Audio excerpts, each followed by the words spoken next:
Welcome to the Markets Happy Hour podcast, a weekly markets update for investors the world over. Each week we discuss inflation, geopolitics, interest rates, equity markets, and other asset classes. To try to answer the question, what does this mean for my investment portfolio? Let's dive in.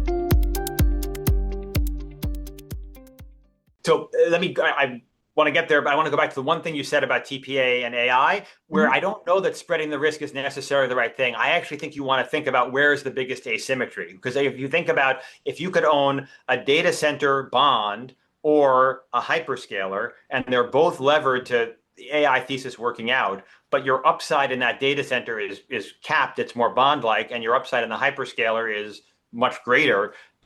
You don't necessarily want to, you may not want to diversify. You may want to really think about the risk-adjusted return. Sorry. With that aside, let me turn to your second question on private credit. I have been surprised, and I talked to a lot of different types of investors, but probably more public pensions in the U.S. than any other. And I've been surprised at the continued momentum of interest in private credit over the last several years. I mean, it felt like it had been on a tear really almost for a decade. And that always makes me a little bit worried about crowding.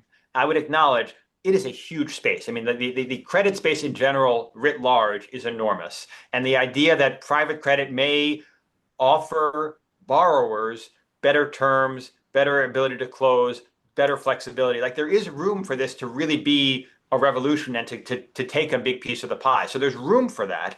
But I do worry about people going in maybe not with their eyes fully wide open. And I'd say that the biggest worry that I have is, I think about private credit as really being a creature of the GFC. The reason this asset class came into being in a meaningful way is because we had a global financial crisis and banks weren't lending, and private credit really stepped in and filled the gap. But that was more than 15 years ago. And in the intervening period, we haven't had a protracted recession. You could count the COVID recession. You could probably measure that in weeks.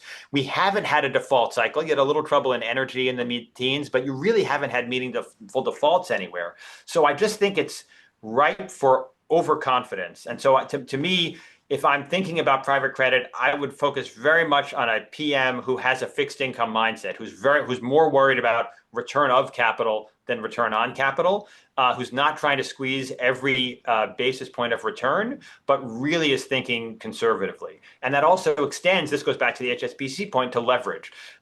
Historically, depending on the structure, too much leverage in private assets or private, exposures doesn't always end well. So I just think being prudent about how much leverage you're taking and how you'll be able to weather, a potential downturn or liquidity crisis. Again, I don't see that on the horizon.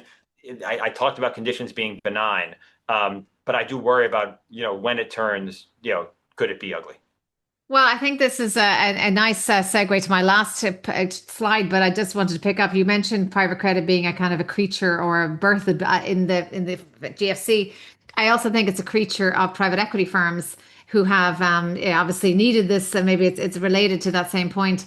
But there is this kind of I'd say, a complex web of codependencies in that, whether it's private equity funds themselves with private credit arms, and it seems like that is now a fully diversified business model at this point, whether there's Chinese walls between them or not.